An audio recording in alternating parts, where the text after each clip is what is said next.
45 pounds. It is literally like an addictive drug. Can you blur this out? Is it fine? Yeah, I can cut it. Yeah. Can you cut it? Yeah. You experience any side effects?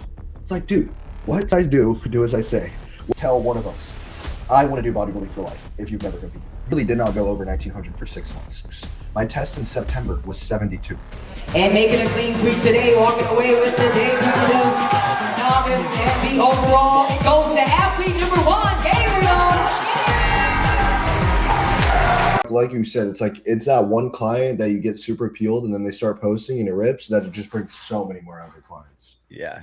I know I used to have like a lot more lifestyle, and then, since results are king, bro, you can't deny social proof. Since these last couple of shows as a coach, it's slowly transitioned to more and more bodybuilders and even like lifestyle clients that get inspired to compete, which I think is super, super cool. Yeah, no, 100%. All right, well, let's get into it, bro. I know it's a little bit late there for you, but yeah, welcome back to the Peak Natty podcast. Today we got Fonz on, the homie. So yeah, super excited to have him on today. Fonz, why don't you run them through kind of a quick introduction of who you are, where you live, how old you are, stuff like that. Okay, cool. So I am Fonz, or Afonso, Anabolic Fonz on socials. I'm 19 years old. I'm from Texas, but I grew up in Brazil. And essentially, I've been doing social media full-time for probably the past year and 3-ish months. And then full-time coach, just like Gabe, although he puts a lot more people on stage than I have. I've put nobody. And then just do a lot of TikTok shop stuff, investments, YouTube, all of that. So you can find me on Anabolic Fonz on all socials, basically. So let's get into it. Dude, do you still speak Portuguese? Yeah. I actually speak Portuguese, Spanish, and English pretty fluent. Okay. I'm fluent in Spanish too, because I'm Ecuadorian. Okay, that's so sick. Yeah, my mom's from Ecuador and then my dad's from the States. So I go back. I was just there like last month. So that's awesome, bro. Anyway, dude, first things first, like, I want to run through your past, like coming up, bro, the good days, the good days, the We Go Gym days, blasting hard style as young kids, right? Yeah. So when did you first start lifting, and kind of what era did you start lifting in? Okay, so I started lifting in probably like 2022-ish, like almost like that pandemic, because if I'm 19, I was like 15 then, and it was more just to get abs like any other guy. But mine was actually because my dad has the same name as me. He's like 5'5", so I'm taller than him. I'm 5'10"-ish. And I remember we were trying out like a suit because we were going to go to a wedding that year, and I was 15. And he's like my best homie, and I tried to put it on, and it fit on him. And I was a little bit taller than him at the time already, but it was so big on me. And my dad already instantly started clowning me. He's like, bro, it's because you're so narrow. Literally giving me the framelit allegations, bro. I was 15 already, calling me narrow clavicles. But then, I started lifting, and then I just kind of fell in love with it like anyone else. And that was around that like hard style. I remember a lot of Lex Little, David Lade, stuff like that, Yeah. Did you, so I don't know, the way I came up, it was just before that. I started lifting in like 2020 when COVID hit and like school was canceled. And so I used to like power build, bro. Yeah. I would do the amount of volume I would do. I would go in the gym, do a full like powerlifting squat session or like bench session, right? I just do PPL, rest, right? 6 days on with powerlifting full workouts. I'm talking like 3 sets of 8 with back offs, and then go do, like 4 sets of 15 accessories, everything like that. Just blasting hard style, maxing out every other session. I don't know what training like was for you, but dude, I'll never forget those days just in LA Fitness, man. Dude, no, same. Like I actually started at LA Fitness. So my first gym was actually like like most neighborhoods, they have like that community townhome type of area. Yeah. So that's where I started, but the dumbbells only went up to like 40s. And so as soon as I remember my first time walking to LA Fitness, I was listening to like some hard style edit, and I had a Gymshark stringer on. I was like 150. Bro, I would wear the yoked club stringers, if you remember that. Bro, I was that kid wearing the yoked club stringers, bro. Pit Vipers, sumo deadlifting like 405 at 15, bro. But that was peak days. That was the best time that I mean, honestly, like the chills of taking that pump cover off and revealing the 148-pound physique to the screen, like, you know what I mean? Yeah, And bro. we felt on top of the world. But I did powerlifting too, or not powerlifting, but like the Power power building. building. Yeah. But then I strained my back doing like a pause deadlift, as most of us 15, 16-year-olds probably got injured. And then I never did it again. I was like, I'm good. Okay, is that when you kind of started bodybuilding? Yeah, more or less. I mean, I started bodybuilding whenever I was around 16, and my thought process was just like, okay, who's the biggest guy in my gym? I switched to an LA Fitness, like a more niche gym, and I went up to this guy who was probably repping like 405 on bench for so many reps. And I was just like, yo, bro, can you coach me? That was it. And like my first workout program, bro, it was like 4 sets of everything, 12 to 15 reps, like extremely just like bro, you know? Yeah, just straight junk volume. That's how I grew up too. Who did you like watch when you were coming up and you were like 16 bodybuilding? Because I think, God, dude, I grew up when Sush and James were popping in Houston, and Mhm. those were like I would watch every single one of their YouTube videos. What about you? Yeah, me, I was a lot of Lex Little, bro. I loved Lex. I even made a video like just the other day. Like I was like, bro, Diamond Jim trying to act all tough, and I was kind of making fun of Lex, and people were like, bro, you're hating on him. I'm like, I have the OG We Go Gym shirt from that like limited edition drop that Young LA had. Lex was a big guy for me, like growing up. That I always strived to have that physique and that strength too. I thought that was so dope. So. But that was probably the main guy I watched. Not too much Sush. I don't know why. I guess I just wasn't tapped in. You Dude, know? I just like in 2020, he was the guy popping when it was like it was the one before Alpha Land, the Alpha Elite Alpha gym. Elite, yeah. Yeah, and that was like the entire industry. And dude, I watched that guy every single one of his videos. I don't know why. Like I don't really resonate with him at all. I guess he was more into like bodybuilding back then, but I still keep up with James. I mess with him. Who do you like draw inspiration, or who are you inspired by these days? Now that you do this for a living full time as well. Like who do you watch still? Dude, honestly, I'm not too tapped into like influencers, social media stuff nowadays. Like whenever I say I just go on my phone to post, like that's all I do. In terms of like watching, I only watch bodybuilders. Like Yeah. that is what I like to watch. You know what I mean? Like I like to watch all the podcasts, the Think Bigs, like with all the old school guys, the Unracked podcasts, those ones. Um, but in terms of like influencers, I honestly really don't watch any of them. I'm the same, bro. I watch every Unracked, every Transparent. Do you like the Transparent Yes, one? yes, Bro, yeah, I met him at the Arnold this yeah, year, yeah. and I told him because he's the one who inspired me to start this. Mhm. Because all the prep, I would just listen to Transparent, all the Yeah. old ones, Yes, yes. or Transparent, whatever it is. Yeah, yeah. And so yeah, I finally got to meet him at the Arnold. I told him I got to get him on one day. I told him he inspired me to start my Yeah, channel. there's so many out there, and like especially with, I mean, the J3s. I'm sure you've listened to Oh, those. every Yeah. single one. I've taken J3 too. Good Oh, stuff. really? Did you like Yeah. it? Yeah, I loved it, dude. I took the hypertrophy module as well too. I Okay. got that add on. Yeah, yeah, You that's sick. have you taken it? I'm like 40% through J3 level 1. Okay, So yeah, it's a lot of info, bro. I go back and review it all the time. yeah, but it's golden, bro. It's awesome. Mhm.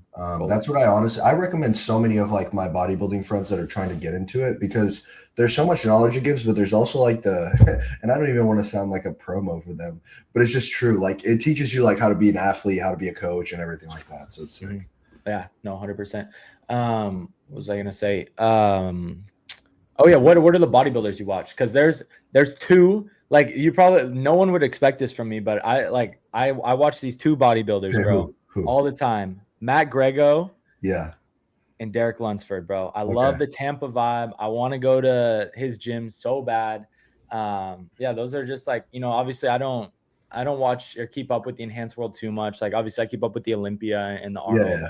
and the big shows, but I watch those two guys. I mess with them a lot, and I mess with that Florida vibe for some reason. I Dude, make you want yeah. to move there one day. No, I do as well. I feel like a lot of bodybuilders want that. Like even that like the Tampa area or like that Boca area, it's such a nice weather. There's so many bodybuilders, and like I'm pretty sure the raw nutrition scene is there too. Yeah, there's a MIT 40 too, which is another dope gym, and then Derek Lunsford's Asylum as well. But going back to the bodybuilders that I personally watch, I mean, it really just depends. It isn't like a particular one per se. I really like Wesley Vissers. I watch his stuff a lot. Ramon, I watch all the time too. Oh yeah, A lot of the Brazilian. the Brazilian guys too, Meningado, whatever he's called. And then, but one of my favorite ones. Okay, this is like a side note, but like my current favorite bodybuilder though for classic has to be oh my gosh, Jose One Punch Nas. Josema, bro. Oh, Josema. Like, yes, Niall is there too. I like his physique is sick, but I mean, Josema is just, bro, like he's so young too, which makes it even more impressive. He's 23, 24. Mm-hmm. So, yeah. How was your experience kind of going from, you know, that coach that was giving you like the 4x12s, 4x15s, to kind of, you know, getting coached by TNF and really like locking in on bodybuilding, locking in, oh, I don't know if he had you on like macros or meal plan, but being like a strict bodybuilder for the first time? Yeah, so it was actually really awesome. So I had that coach for like a year, and then I got with another coach called Steve Nabel. Oh yeah, I know him. How was that? Yeah, it was a great experience. A great experience. I had him for probably like 6 months, although I was just very immature at the time. And like as much as I've already learned like the fundamentals of training, eating, everything like that, I kind of just had like a big follow from the gym where, you know, I went that partying route, went to college, all that stuff, literally stopped lifting. Like I was like complete on like a togi type of lifestyle. And then kind of came back to it, and I had already been with Echo because I've been with Echo for 2-3 years now. Like people don't realize it, but I've been good friends with them since I was like 16. And then TNF, we were just in one of our like Sunday lifts because we're all from Houston, and he was like, "Bro, Fonz, like you're looking pretty big. Have you ever thought about doing a show or something like that?" And I was like, "Dude, like I'm actually thinking about, you know, maybe competing. I think it would be good for socials." Like I only made my TikTok, the Fonz account that I have 10 months ago. So this was a little bit before then, but I had my TikTok shop account for 18 months. So that's how I've been with Echo for so long, because I've always had TikTok shop, right? Because if you do enough volume for them, right, they sponsor you. One of my clients, Jake Go Big, one of his like what are the cuffs, the cuffs video ripped for his TikTok shop, like 1 million plus views, and they sponsored him as well. Yeah, no, so those that are kind of great. what happened to you, TikTok shop, and then Essentially. So with me, it was more of like I met the owner at the bathroom at Alphaland, which was so random. But I was like, oh my gosh, you're the owner of EchoVision. Ended up talking to them, getting a code. They kind of gave me a chance. So I started posting. And then this was before TikTok shop was even a thing. And then I remember TikTok shop was introduced. And then I got in very early with all the guys. And then that's whenever I became an athlete for them. You know what I mean? Yeah. And then why did you decide to go with TNF for your prep coach over Nabel? Because I've seen Nabel stuff. I think he coaches more enhanced guys. Yeah. Correct me if I'm wrong, but he's a pretty good coach. Yeah. No, Nabel's a phenomenal coach. He's actually coaching one of my really good friends who's 2 weeks out right now. And they're bringing in a very solid package. But the main reason, honestly, was just like TNF. Like going back to that very first question you asked, like who was I watching whenever I got into lifting? TNF, I wouldn't say he inspired me because he wasn't like a Lex Little aesthetic guy, but he was a guy who I've always watched. You know what I mean? Dude, me too, bro. He changed the way I train. Like I literally started, doing like low volume, high intensity for him. Yeah. And then I told him, I'm like, bro, you changed the way I train. Whenever I met him for the first time at the Arnold a couple years ago, and he knew who I was from my OCB Pro show because I guess I competed against one of his clients. And bro, the fact that he knew who I was and I looked up to him so much, bro, I remember that like made my entire month. Yeah, no, because he's such a solid guy. Like I've known him for a couple of years now, and like he's that guy, right? And this is something he's also shared. He's coached whenever he was coaching me the whole time. It was basically costs free, you know what I mean? Yeah. And so that was another reason why I went with him. I kind of knew him in person, and he wanted me to help out, and he was just such a solid help throughout the entire process. He talked about it in his live, but this is something, we've never really talked about. And throughout that entire process, it was just, since he was also local, Steve now is like in Houston, but it was just one of those things that was like, it was someone I looked up to so much, saying like, hey, like, I'll coach you through this. Like, let's go. And then I was like, I need to do this. It was like a wake up call almost. Like that was one of the biggest times in my life where I've really sat down, reflected, and was like, okay, I cannot waste time. I just need to go all into this. Like, this is an opportunity that I don't know if it's going to come back. So that was Okay. And speaking of that, how was that first prep experience? Because we both know when you are natural and you actually come in conditioned, especially for classic, where you bring your legs in, shout out some of my clients that are a couple weeks out, they are suffering. And we both know how hard it gets at the end. So run me through your entire first prep experience from the start to the end. So my thing is I had to lose like 47 pounds because I'm sure, I feel like any bodybuilder, if you've never had a bulk that you had to lose a lot of weight, you've not been lifting for long enough. You know what I mean? Like all of us have experienced that. And so I started off last year on like 1,400 calories. And it's funny because I've been tracking my weight every single day for however long. And it's like, so I started 2025. Let's see if it focuses. 2025. Okay, I'll just show it. But I started 2025 at 198, and I stepped on stage at my leanest at 156. And it was, I mean, dude, I don't think I saw over 1,900 calories in 6 months, and I did not get a refeed once. My test in September, granted, I competed November 7th and December 6th. My test in September was 72. I got you beat, bro. I got to 38. Really, bro? Like, 38 nanograms per deciliter. 4 weeks out, bro. 4 weeks out from the first show. And I did a show 3 weeks after the first show. So I was sub 50 for 2. Okay, but I don't know what my lowest was, though. Oh, that is true. Yeah, it just depends. 70 in September. I competed in December. That's 13 weeks out. So I don't know. But I got my blood work done like, I don't know, 10 weeks post show, bro, and it was still 180. And like, dude, for me, so going back to the entire you just need more time, bro. 10 weeks isn't enough. Typically what my coach taught me, he's like, dude, the recovery process is typically about half the time of your prep. So I prepped for like 32 weeks. Yeah. I prepped for like 32 weeks, bro. Like honestly, it took like 16 weeks till I felt normal again. I got mine tested even farther past 10 weeks post show. I think I got mine tested like 15 or 16 weeks post show, and it was 150 still as well. Yeah, dude, it's so cooked. And it's crazy because like this is one thing I saw at J3, which a lot of people correlate the hormones dropping to like, oh, it has to be the fats. It has to be the fats. When majority of it is body fat, but also the calories. It depends how many calories. Like me, I literally did not go over 1,900 for 6 months. Like there was no way my body, even if I was getting my 68 grams of fat, like the omega-3s, the fatties. I was on like 50 fat, and I wasn't like, I took omega-3s, but I wasn't even prioritizing like omega-3 fat sources, which next time I definitely will in prep to see if that makes a difference. But it's genuinely just getting to that low level of body fat. And then it's a symptom of REDS, which is relative energy disorder, because you're literally putting yourself in or relative energy deficit disorder. You're literally putting yourself in an energy deficit for months and months on end. That's why for anybody listening, the best way to like not crash your hormones on prep as much, obviously it's going to still happen if you're natural, but to like feel a little bit better, get a little bit less side effects, is simply have less weight to lose when you start prep. Like we both had a ton of weight to lose. I went from 230 to like 192 at my lowest, and then you went to what? 155, and I was 198 on my biggest, and so it's just like that. It's exactly what you're saying. It's keeping the off season a little bit more strict. It's like pre-prep phase works really well. Exactly. Dude, I do that with some of my guys, bro.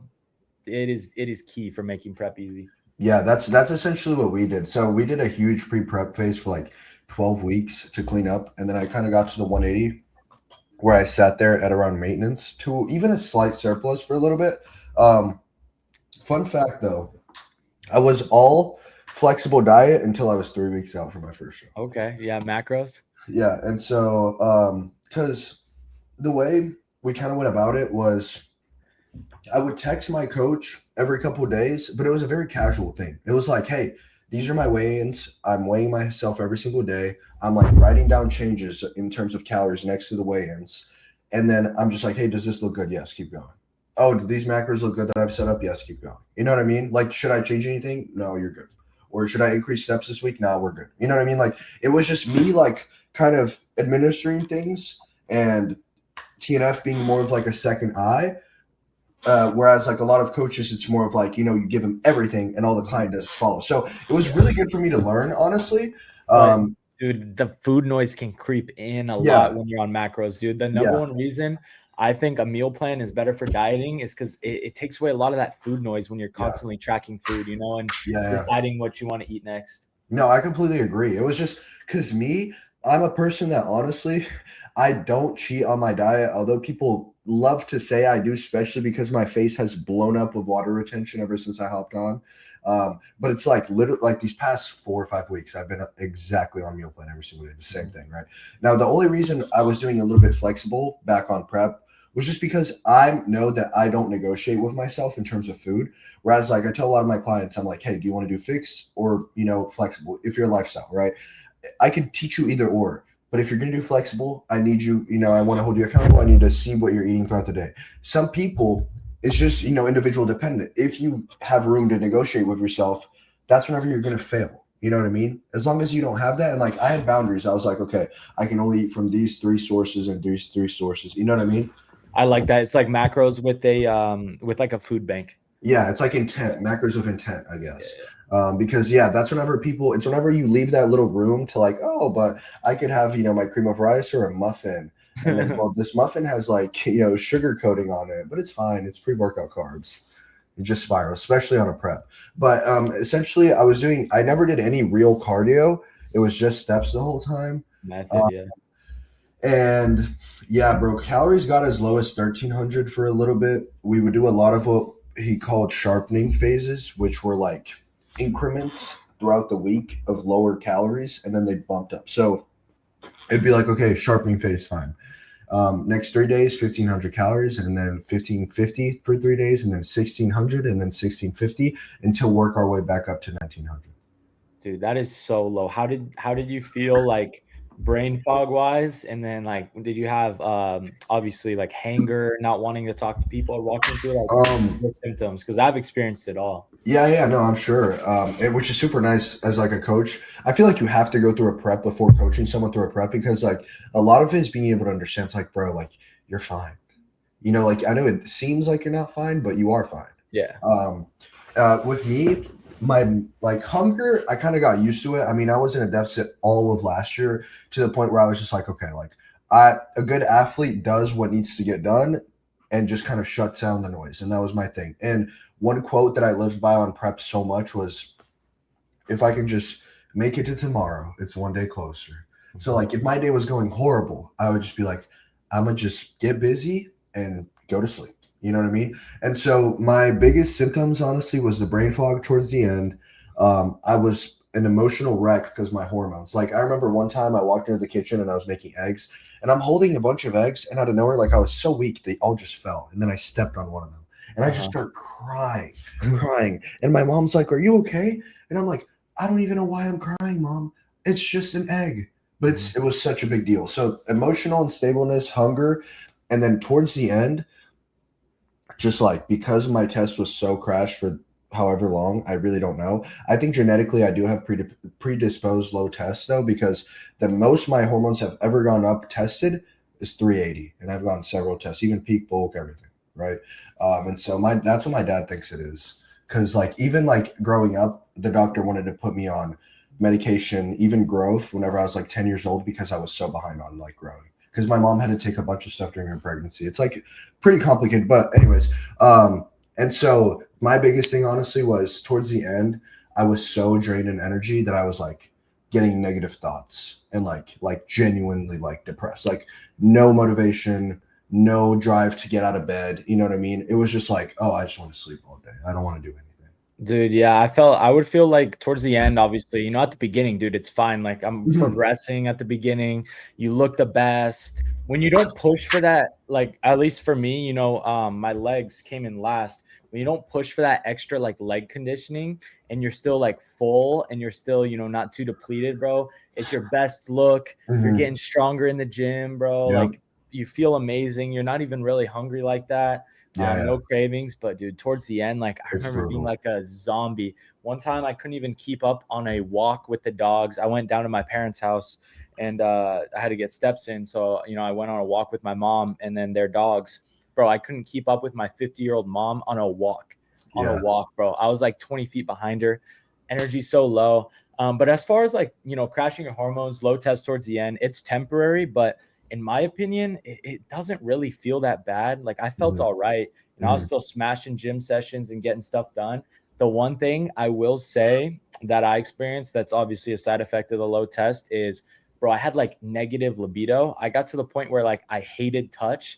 So, you know, I kind of like I lost a relationship towards the end there because of it. But bro, I grew to like hate females, hate touch, and I call it like negative libido. You know? So, no, that's so real. Like, no, all of my prep, like, I mean, 6 months. I've made jokes about this. I'm like, 7 months didn't get it up. I've made jokes about this online, but it's actually facts. Yeah, like, no morning wood for like nothing, 6 months, zero, and it's like you have no interest. It's like that's the last thing on your mind, like the last. One of my clients asked me the other day. He's like, how do you know if your hormones are crashed? Like, you know, I'm like, do not get blood work in prep. Like it's going to mess with your head. I only let them get blood work after because mine definitely messed with my head. So yeah, now I tell them after only, but I'm like, do you still get morning wood? And he's like, yes. I'm like, you're fine. Yeah, you're fine. You're fine, bro. One of my buddies just got his blood work done 4 weeks out. It's like 500. I was like, okay, well, yeah. One of Nabo, the guy that Nabo's coaching actually. So Natty dude, for like 3 weeks out, 500 tests. I was like, you're good, bro. You're chill. It just depends, bro. I'm gonna take a way longer time frame next prep and do a pre-prep phase and not have to lose as much, and then I guarantee you'll feel so much better. But this one, dude, I actually messed up my reverse, which I'm glad I did because now I can help clients through it because it's something everyone struggles from. So my very first show, post OCB show, bro, binged horribly. Gained like 30 pounds, went through all that, but like I said, it's a good thing. But anyway, so I put on all that fat, and that's why I had to lose it for the next show. So obviously a lot leaner now in this off season. So yeah, hopefully hormones won't suffer next time. But it's you competed, and there was like a huge window with your second show. Like, did you do a full off season after your? I've done 3 shows. 3 shows. Okay, because I thought you only did 2. So I was like, you messed up because I thought it was back-to-back shows. So I was like, how did you recover? So yeah, that's also what tanked my test. So I won my OCB pro card in November, binged up in weight, and already had to start prep in April. So I had like, what is that? 4? Yeah. So that's why I remember sending my test to my coach, and he's like, yep, back-to-back preps, that'll do it. Because so I finished competing in December. I take January, February, March off to binge. I took 3 months off and then went right back into prep all of 2025. And then I did a 2-show season 2025, and I competed in beginning of October and end of October. Yeah, no, I saw those. Those are really good shows, bro. So those are awesome packages. I basically spent a year in a deficit, bro, with 3 months off. Yeah, no, that's cooked. But why did you want to compete so much again? Because I was an idiot, and dude, for my first show, my OCB show, I just did men's physique, so I didn't reach that next level with the legs. So it was cake, bro. It was the easiest thing I've ever done. I just hopped in a 10-week prep, got somewhat lean following a meal plan. Oh, I was pretty lean, but like when you don't have to bring the legs in for men's physique, bro, those guys get it easy. I got it easy, and I didn't suffer. And I was like, bro, I'm hopping into a show in 2025, and hey, it all worked out. It was all God's plan. Like, you know, no regrets. But now I know I make all my clients take 1 year off minimum for the reason you need to restore your hormones post show before you compete again. But dude, 3 months off, bro, dumbest idea I could have ever done. But hey, whatever.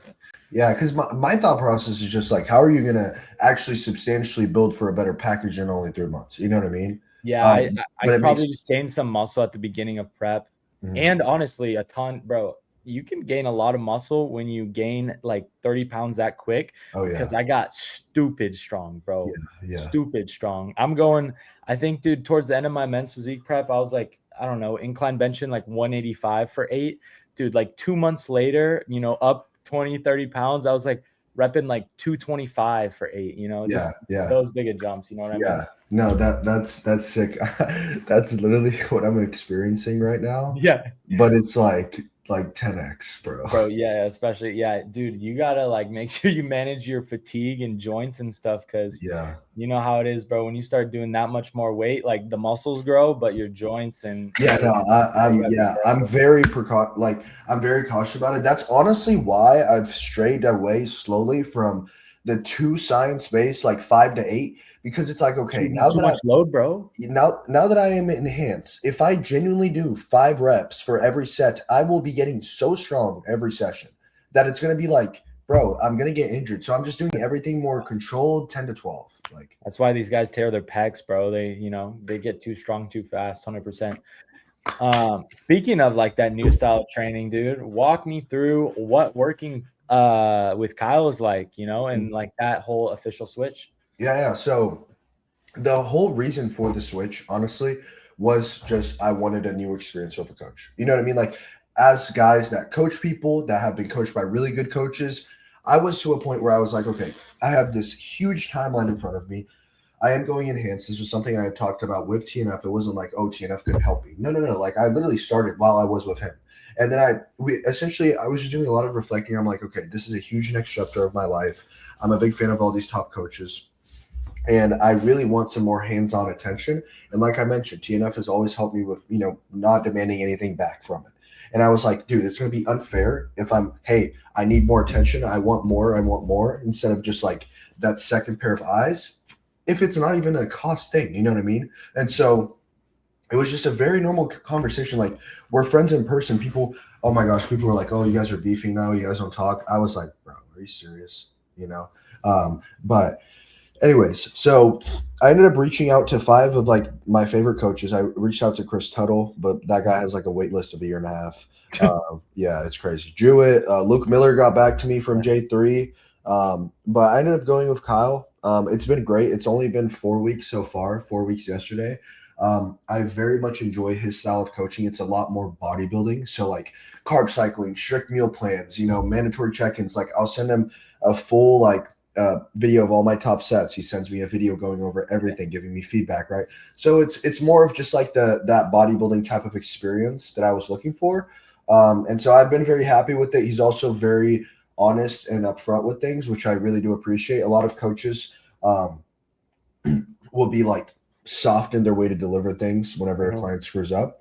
Whereas like Kyle, straight up, like, I cheated on my diet the first week with him because it was my grandma's birthday or something. And, like, word for word, it's just like, well, the big change this week is that you've gotten a lot fatter, Fonz. And you need to stop fucking eating off plan. And it's like, it's just super direct to the point, and instantly texting me, like, wanting to check in on me. Very big on mental health too, which I appreciate. Because again, that was something that towards the beginning of this year, post-show, my rebound, I was going through it, bro. Like, I was actually like, the low test symptoms, they were getting to me really bad. Dude, and the post-show blues, I've talked about this before, but when you don't have that goal that you're working towards every single day for months on end, all of a sudden that's stripped away, bro. Post-show blues combined with low test, combined with gaining body fat when you were shredded, dude. I've been through it all, man. You kind of just have to... Dude, you just have to trust God and realize that you can't attach your identity to your physique, I think. Oh, yeah. So many people are attached to staying lean year-round. You know what I'm saying? Yeah. And that's why, all these kids hop on Retta and stuff like that, because they're obsessed with staying lean year-round because they attach their physique to their identity because, videos get better when you're more shredded. And they just start freaking out if they're, not primed 24/7. I think that's why a lot of young kids hop on, unfortunately. Yeah, no, 100%. And this is something that I'm going to say I have absolutely no study or evidence backing this up, but this is completely my bro knowledge and thought process with me and my buddies in the gym. All of these people that are taking absurd amount of Retta, especially bodybuilders, will have extended guts over a prolonged period of time because slows down gut motility. Yeah, no, but drastically. And it's like, it's 1,000% going to be a thing, and I think we're going to see it. I don't know. This could be completely off. I could be completely wrong, but I have a very big take on that. Guess what happened with someone I know that's on Retta this week, bro? They drank on it. Guess what happens when you drink on Retta? stays in your system, stays in your system way longer because the gut motility is so slowed down. Oh, so okay. It's super easy to get alcohol poisoning. So he ended up in the hospital with alcohol poisoning because he drank on Retta. Oh, yeah. Nah, see, that's what I'm saying. And like a lot of people are asking me, they're like, "Oh, Fonz, are you getting on Retta?" I have Retta here, but it's like, why? I don't need it. I have completely full control over my diet. It's like, why would I? People are like, "Oh, just take it just because you can." Now take everything. Might as well. You know what I mean? Like, no, me peptides. Hop on trend at 19, bro. Dude, I know, and it's people have been asking me like, "Oh, what's the cycle? What's the this? What's?" I'm like, bro, you guys are all so off. Like, this is not how things work. You know what I mean? Like, you don't just go into a full blast like a juice head. We are trying to, especially if you're doing it for the long term, but like for the long term career of it, it's all about longevity. It's not about exploding your physique in 6 months. What's up? You go. I was actually gonna ask, do you have? Because I know you're very big on being natty, but you're obviously a great bodybuilder. So like, you don't think you ever will? Got a DM the other day, bro, from one of my old clients. Shout out him. I know he's listening to this, but he said, I'm not gonna say their names, but he's like, dude, seeing blank and blank hyper respond makes me wonder what you'd look like on gear since you're as big as them and you're natural, right? And so some other people in AZ, right? You know who I'm talking about. But I was like, guess what? We'll never know, because I truly believe that it is God's purpose. I've never been so fulfilled in my life, recently, especially with coaching taking off and me working more and more hours behind this computer, grinding my ass off for content, YouTube, everything of that nature. Like, I've never felt so fulfilled in something. And I know God has exactly where he wants me to be with pursuing natural bodybuilding at the highest level, making a name for myself there. And then also be just inspiring other young kids to stay natural. The other day, dude, I spent an hour on the phone with a 17-year-old kid that's competed naturally and wants to hop on. And I was just telling him, man, like, I didn't criticize him or like even tell him about, all the dangers, but I just wanted to make sure he understood the gravity of their decision, because I also wanted to talk about this on our podcast. Like, I'm not here to ever hate on enhanced guys. Some people will do that online, right? Some people think they're better than enhanced guys because they're natural. I got tons of homies on gear. I watch some bodybuilders on gear. I go to the Olympia and the Arnold every single year. And I'm just here to promote the natural side of things and show that you can make it and do it for a full-time job as a natural, just as well as you can as an enhanced guy. And there's just both routes, and I'm just here to promote that route, not ever like put the enhanced route down. But I will say, a lot of kids these days, bro, they think, this is what I was talking with Anthony about. They think you need gear, you need to hop on PEDs to make it in the industry. Bro, you can make it in the industry without even a good physique, dude. It's about your personality, it's about your work ethic, and and your ability to grind. There's so many naturals that have made it in the industry, get to do this for a full-time job, without PEDs. I see freaking Brinks and Cam Kissel, who they are, at my gym in Scottsdale every single day, bro. 2 natural influencers. Like, I just get so upset when like 17, 18-year-olds that I talk to here in Arizona think that you need to hop on to like chase the dream of doing what me and you do for a living, right? Doing basically bodybuilding full time because of what social media allows us to do. And so I just think it's such cope. And that is my main message of all, is that you don't need it. Because I've heard that as many people's reasonings, they're like, I'd risk my life to be a fitness influencer. I'm going to hop on, blah, blah, blah. I'm like, bro, you're 17. You can make it without that. So that's my main message, bro. No, 1000%. I completely agree. And that was my biggest thing too, on why, like, people ask me all the time. They were like, bro, why did you switch up? It wasn't that I switched up. I was never against these certain things. I'm against the overall message of 15-year-olds taking it as like an instant cope, like you said, or like, not 15-year-olds, because we don't have to be too over dramatic with that. But it's just like anyone that's like, okay, what should I do with my life? Well, I want to look like X person on TikTok. So I'm going to go ahead and, possibly sacrifice years of my life, possibly sacrifice being able to have a family one day, sacrifice my health in order to just make money, chase vanity, and chase the wrong reasons. Now, like with me, my intention behind it was simply top level bodybuilding. I was already doing full time. I was already making the exact same whenever I was Natty. You made it as a natural, bro. Like Yeah. you got to do it as a natural. So you yeah, don't need it. you're proof that you can make it as a natural, dude. Exactly. And it's like you You're don't literally need proving my anything. point. Yeah. Yeah, you don't need anything to make it. But it just comes to a point where it's like, for me, my goals are, high level bodybuilding, like Olympia, if possible, God willing. Obviously, that's a long shot. If that's any bodybuilder's dream chasing that, I'm not going to be like delusional and say like I will win the Olympia. Like, no. But would it be absolute dream of mine to one day step on like an Arnold stage? Yes. I feel like all of us that, are chasing that route is. But my biggest thing was just like, if I'm going to do this, I'm going to be honest about it. I'm going to be talking about it. I'm not going to go into details, as I have not disclosed or will disclose what I am taking. You know what I mean? Yeah, simply good, because bro. I don't want anyone our age to be like, oh, he's doing this, I can do this. It's fine. Bro, don't just, dude. If there's one person that like, okay, yeah, I don't ever hate on enhanced guys. I don't want to come across as hating on enhanced guys, but if there's one guy I could hate on, it would be Goo, if you know who that is. Just promoting steroids to young kids, coaching young kids on steroids. And that's just the type of stuff that it's like, bro, what are we doing, dude? Like, dude, no, this is so funny because right now, I'm glad you're going about it that way. No, it's very funny that you actually started this conversation, because I have a very strong, like, especially since I like started things, like my emotions are I'm very convicted between like what I think. Bro's really to know. No, and it, like on TikTok, sometimes like me, I honestly, I don't get rage baited. I don't care about the puffy face comments. Like, it's fine. I'm bulking. I embrace it. I don't care.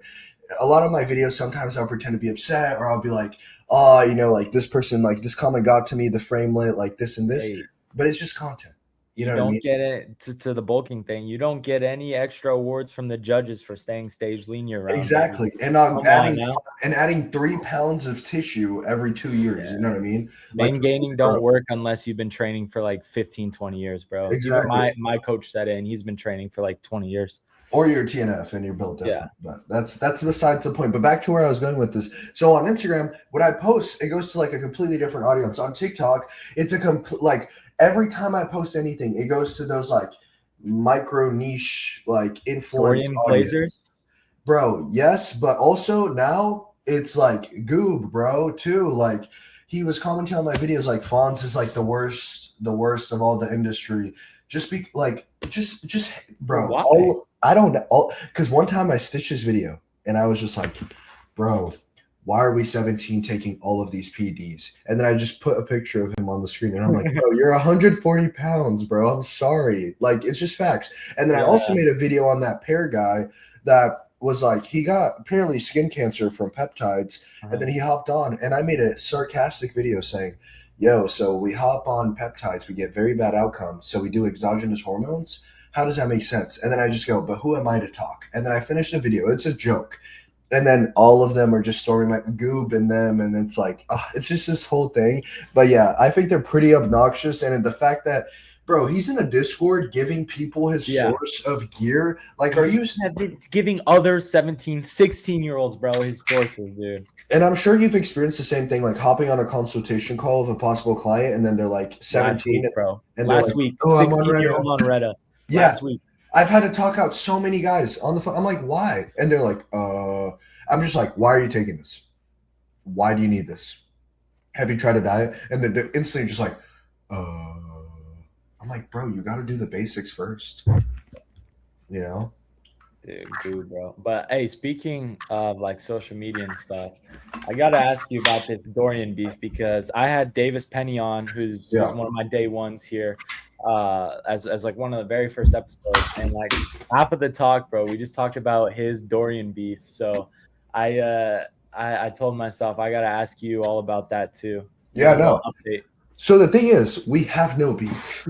That's even with Davis Penny, I remember people were like commenting him whenever I used to go live. They used to comment him on my videos. And I'm like, are y'all trying to instigate something? I don't even know who this – I literally was like, I don't know who this guy is. And then I had to search him up because everyone was commenting. With Dorian, a year and a half ago, he made a video talking about how I had a big head, so it made my frame look weird. And then I made a video was like, oh, like, let's go pose down. And then he came to Houston and we posed down. We were cool. We yapped it up, but we never talked after that. Like, it was just that. Same with me, dude. I hit a lift with them when he was here in AZ, and we posed, and he just like never followed me, and we haven't talked since then. Yeah, he never followed me. We never talked since then. It was just like disappeared, and that was it. That's all. And then for some reason, every time I post a physique update, every time I post a video talking, anything at this point, people tag Dorian. It's like, and then he always reposts it. So like he entertains it, like he entertains the edits and stuff. But bro, like I ran into him at the Arnold, just like doesn't say anything or anything like that. So like, yeah, we have no beef, we have no connection, we actually have nothing. But people make it seem like we have something. So I don't know. Yeah, bro, dude, social media is weird. What's been like your weirdest social media experience, right? Because, dude, like stuff is weird, bro. Like, I don't know. I'm not sure. There's. Have you had any like weird in-person interactions with fans and stuff? I almost crashed out on a guy during Echo. Oh, tell me, bro. Tell me. So, bro, this is also like a few days ago.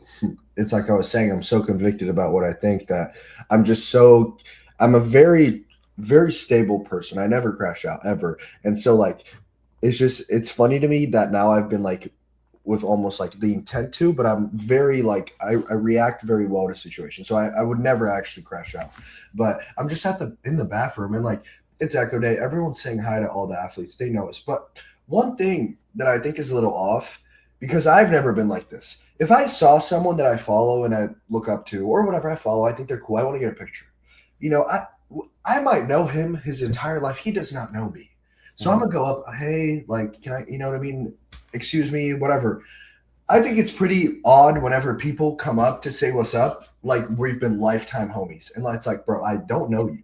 And so I'm in the bathroom and this guy comes up and he goes, like, he sees me and he's like, oh my gosh, like comes up, gets all touchy.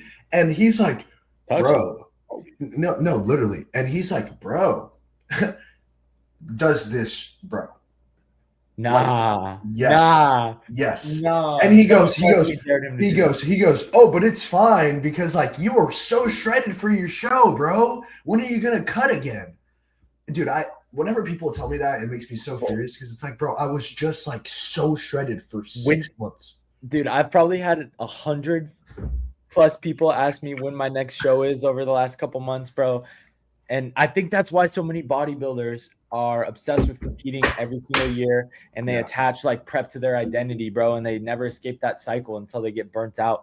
It's because they assign like their worth to always being in prep, because everybody always asks you, when are you prepping again? When are you competing again? And then I always say, oh yeah, I'm taking 2 years off. And they're like, why so long? Why so long? But they don't understand, bro. They don't understand. If you do a real prep, you want some time off, bro. Yeah, no, literally. And it's like, bro, if I stepped on stage the same weight that I was last show, I would lose it. I'd be like, bro, what am I doing? I'm quitting the gym. No gains have been made, you know? So what'd you tell this kid? But yeah, I basically was like he was like, bro, like the bulk is bulking, but like you look huge. I was just like, haha, bro, like super funny, bro. So funny. And I just went and like took a piss and left. And then he came up later and he was like, bro, I'm so sorry, like this and this. Like, can I get a picture, bro? I think you're so cool, this and that. And I'm like, yeah, bro, that's fine. But bro, like who does that? You know what I mean? Like imagine a random person comes up to you and just does this. Like, how did they not think about it in that perspective? Because genuinely, there was nothing coming through his mind. It was just like, oh my gosh, Fonz. Like, and then I was like, yo, what's up, bro? Dabbed him up. And then he just did that. Yeah, for anyone listening on Spotify, some fan grabbed his cheek, bro, like how people do to babies. No. Well, and also for context, my face. So I've always had a puffy face, even whenever I was peak shredded. It never gets like, you know, like the look smaxers with the sunken cheek. Me too, bro. I never got death face, even like having fully shredded glutes. Yeah, exactly. I don't. And it's a genetic thing. Some people have it. Some people don't. Like I will have lipomas all over my abs. I won't have a puff. And so whenever I bulk up, especially because of certain things that I'm taking, I'm having, you know, way more, not only intramuscular water retention, but overall body water retention. I just went from being in an extremely catabolic state of tests being at 170 to 5 weeks later, oh my gosh, my body's like, what is happening? So of course, like, bro, these past 4 weeks, I've been eating, when I tell you, literally, I eat 2.7K calories on training days, 2.3 on rest days. I have gained 38 pounds. bro. That's crazy. That's a cut for me, bro. Like, I start like cutting on like 3K cals. yeah, no, and so like I'm gaining so much and just like getting stronger. And like at first I look like a sponge, but now it's like week 4 going into week 5 Sunday, and it's like everything is just molding and getting harder every time I go to the gym. It's nuts. And then I get my first labs done Monday, so we'll see what's actually been going on causing this extra puffiness. But It yeah, could be cortisol. Typically I find it's just from carbs, bro. When you up your carbs from, eating nearly nothing, carbs cause, a lot of water retention in the face.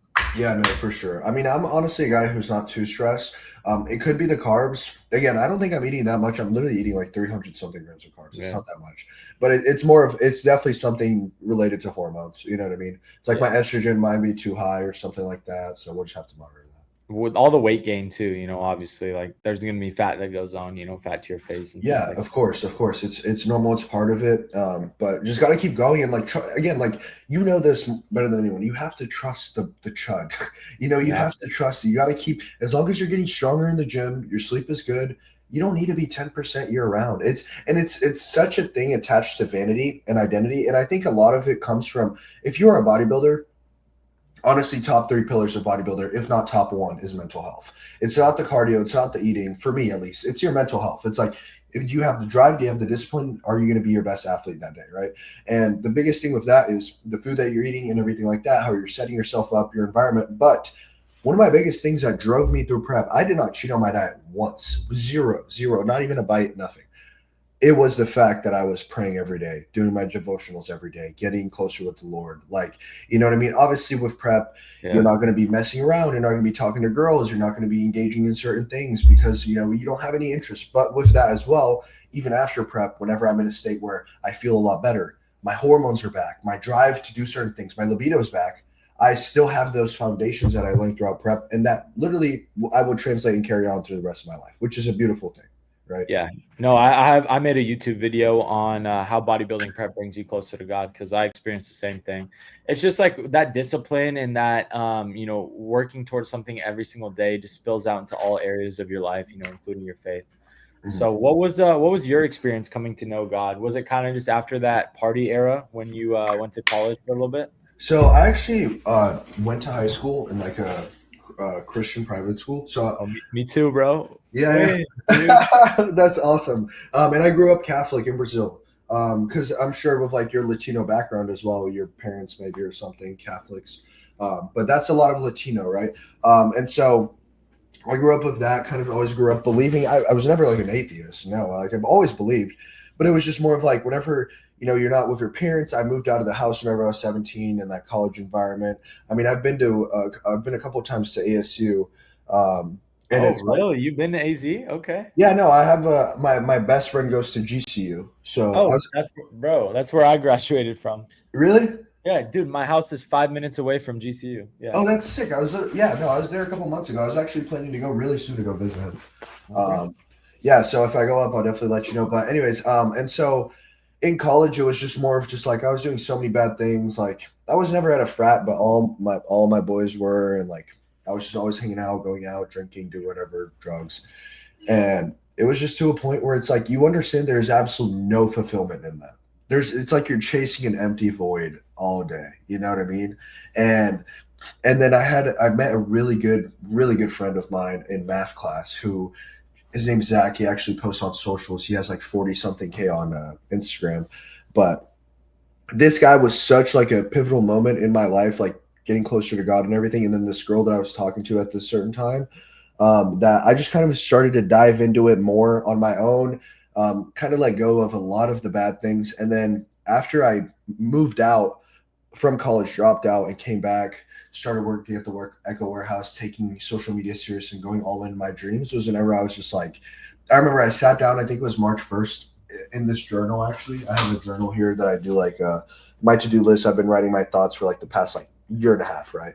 I'm sure you have one too. Yeah, all of us have successful people, bro. Yeah, bro. All of us have a journal, and it's like it's so crazy because it would just be like little prayers stacking up, and it's like I let go of this vice this month, or I'm working on this, or you know what I mean. And it just started to, and then I started to do Bible studies every morning, and then I invited my parents, and then I started leading those churches, everything like that. So I don't know. It was just it started to flourish from that, and then prep only made it better because Yeah.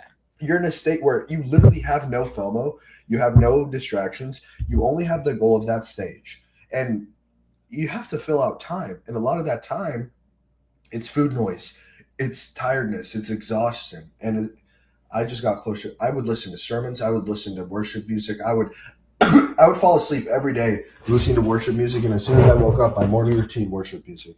That was like my routine up front. Bro, on prep, did you ever have the thing where like music stops hitting? And that's why I listen to so many podcasts, because I swear like music stopped hitting and I would only listen to podcasts. That's how I like learned so much about Dude. bodybuilding, bro. Listen to hours of podcasts in 7 months of prep. Oh yeah, no, same. Like driving, only podcasts, bro. Yeah. In the gym, my last 4 weeks on prep, it was so miserable that I would remember like I would watch literally Netflix documentaries in the gym. Yeah. It was like I would put out my tripod on the side, and I remember watching the McDonald's movie 3 weeks out because that was a really good one, The Founder. And I would just like I would do my set, I would pause my movie, and then I would just go back to it because I did not want to be at the gym. Nothing was hitting, like nothing was hitting. So that happens to me in prep too. I get like really into watching shows and like and podcasts and stuff like that because music stops hitting. And then I remember a post show, like music hit again for the first time, and I'm like, holy crap! That feeling of euphoria is crazy. The dopamine, or you know, I don't know if you did this on your prep, but watching a lot of food and mukbang videos, and then post show you go to watch one, and it's like, or like now that you're bulking. Yeah. Bro, if I watch a mukbang video, I'm like, bro, what am I watching? Yeah, what am I watching? Yeah, like this is weird. On prep, bro, it was like all day, like, oh. Dude, do you ever get the thing you're driving to the gym or driving somewhere and like you just drive by a restaurant and like you think about that restaurant for the next like 5 minutes of your drive? You're just driving, staring at it, looking out the window, bro. Dude, it's bad. There's so many like funny things that bodybuilders can relate with like food noise and cravings. I do the same thing. It's like I'll be driving, I'll like see something, and then I would like already think about the menu, and I'm like, bro, start looking up the menu on your phone. Yeah, it's like, when's my next cheat meal again? The list of freaking all the food spots you want to hit post show. Dude, I would go on my calendar and I would like space them out, and I would put the locations, bro. It was so bad. I had 40 frozen cookies in my freezer post show, bro. Dude, that's setting yourself up for failure, bro. I know. That's why I gained like 40 pounds 2 weeks after my show. And then I instantly went into an aggressive cut of 1,500 calories, lost 35 of those pounds. Tanked your test even more, bro. Yeah, bro. That's some discipline. That is some discipline to run an aggressive cut post show, bro. I nailed my reverse this time, only gained like 10 pounds of healthy weight. Okay. That's awesome. In the reverse. But like obviously I know what it's like. After the first show I binged up as well.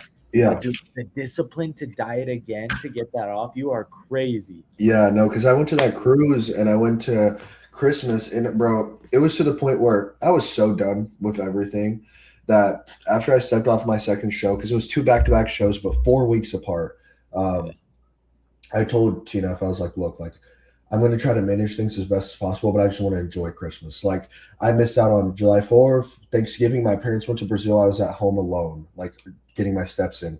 Missed my cousin's like wedding, my birthday in October. I was just like, I just want to enjoy Christmas. Like if I get fat, I will just, like I said, I have no issue following a plan. Whenever he was like, okay, we need to get 1,500 calories or like 1,800 to cut things out, I was just like, boom. As soon as I get my momentum, 3 days of diet, I have no more cravings. I'm good.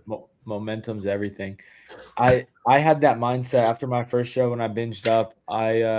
I remember thinking every single day I was so, because dude, I was like eating a lot of like rice, not filling at all. I wasn't tapped into potatoes at all. I was Gabe then, right? Back then, it was before I was Coach Gabe. Yeah. And my hunger was so high, bro. I was eating like 3,500 calories of clean like meat and rice and still starving. And then I would still binge after eating that 3,500 calories of clean food because it was like all rice and it wouldn't fill me up at all. Yeah. And then I remember thinking like, I am so hungry. My hunger hormones were so high. I was like, I'd rather satisfy this and just get fat. And then so I just freaking got fat. No, I think I saw a video that you were saying like you were like one time I was so down bad and I made a full batch of chicken and I just ate the whole thing or Yep. something like that. I don't even remember. TikTok, bro. It's on TikTok. I made chicken thighs after my first show, after the OCB show in like 2024, and the chicken thighs tasted so much better than the chicken breast I was so used to eating on prep. I just binged 2 pounds of chicken thighs. It's like I remember one time I got home and this was like 4 days post show and I was supposed to go to sleep and I remember I had a Ninja Creamy ready for the next day, but I was just like, I'm gonna just eat it today. And then I went to my room and I saw like 2 Buffin muffins in the mini fridge and I was like, bro, I literally sat on the floor with the Ninja Creamy and I would just get a spoon and put it all over the Buffin muffin and just eat it. And I was like, bro, this is the best thing I've ever had, and I'm eating it with my hands on the floor, bro. It's cooked because once you start, you can't, bro. And then you just tell yourself you'll lock in tomorrow. Yeah. You're like, I'll do extra cardio. I'll eat 500 less calories. You can't. No, it's cooked, especially because post show, like someone told me this. They're like, and this is so true. Post show sugar for someone who has not had sugar for 8 months and had to lose 45 pounds. It is literally like an addictive drug. You cannot stop. My last show as a coach, my men's physique guy had a red velvet brownie, ready for him post show. He started crying after eating it because the sugar tasted so good. No, it's so good. It's like the biggest high you ever get. I remember eating the donut, bro. It's literally like you're like. Did you run donuts post show? Yes, bro. 12. Okay. Coach Gabe, now I had to go locked in. I had 0 sugar. Yeah. After my shows, all I had was clean sushi and then no fried rolls, bro. I stuck to no fried rolls. That was my rule. And then I just ran up clean sushi and then no sugar because I knew sugar would make me binge and crash out. So I'm kind of glad I had the experience of binging up because I can help other clients with it because it is so hard. Yeah. And, now I know exactly how to help them through it. And it seems so positive at the time. It's like, this is such a good decision. No, like my first show, I got off stage, I ate 4 donuts, and then I went to all you can eat sushi, and then I ate the rest of the donuts, and then I ate a Buffin muffin, I ate a bunt cake, and then we went to a burger place. I got 2 doubles. As soon as I walked out, puked everywhere. Puked 15 times, woke up the next day, puked until 6 p.m., went to dinner, and then puked all of the rest. Yeah. Crazy, bro. It was cooked. Dude, it's hard to explain to people how high your hunger hormones get. It's crazy. But you live and you learn, though. You live and you learn. Everything happens for a reason. Anthony Mantello was saying that, bro. He was like, dude, you can't ever have regrets in life because every single thing shapes you into who you need to become for your future. It's character development, and if not, it's just XP. You're just gaining experience in life. Like me, whenever I started Peptides, I 10x my dose for GHKCU for a week and only realized whenever the vial ended. You live and you learn. I was supposed to be doing 6 or 5 units, and I was doing 50 because I am so smart. We don't have to talk about this here because I know this is more Natty thing, but that is just such a funny thing because it's like I am so dumb and it could have went south so easily. But it was good. It was true. Bro lost peak Natty status. Speaking of PEDs, though, this isn't to attack you at all. This is a serious question, right? What do you think about God and your faith and using PEDs? So I think, because obviously there are, I don't want to justify like, there are other bodybuilders who are Christians like Derek Lunsford. Yeah, Derek Lunsford's a good Christian. But the biggest thing is I feel like I'm in a position in life where I can have a bigger or continue to expand my platform and also achieve certain things inside bodybuilding with the help of these other tools. Now, my main rules and like non-negotiables that I have is 1, you cannot let this become 1, an addiction, and 2, a vice. Those are things that also always are going to stray away from God and his intentions for you, and also just take away your overall focus from him, right? Because Jesus always says you want your eyes on him, you don't want any distractions. If you are idolizing certain things, your look, or especially vanity, bro. Vanity is so big in bodybuilding. Exactly. And it's like me being able to, at the end of the day, do I go to bed happy and in peace because of who I am and what do I achieve and what I believe in, or how I look in the mirror? You know what I mean? Like what really defines me and who am I, right? And so that was a big thing for PEDs because obviously, you're not supposed to go ahead and add artificial things to the human body. You know, God created us perfect to fulfill X purpose, right?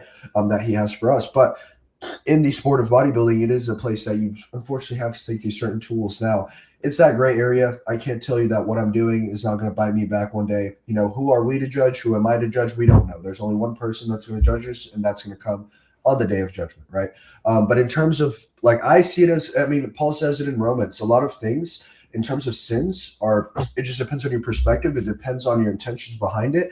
And at the end of the day, it comes from the heart. It comes behind, why are you doing this? You know, how is this, you know, affecting your life? How is this impacting the ones around you? Am I now, you know, oh, now I'm on stuff, I can have an excuse for being mean to others, for being a D-back. No, that's not an excuse. You know what I mean? Like, I don't want to name the athlete, but you know, the guy who lost, you know, his sponsorships and whatnot, professional bodybuilder, because of what? That was a reaction to something that happened.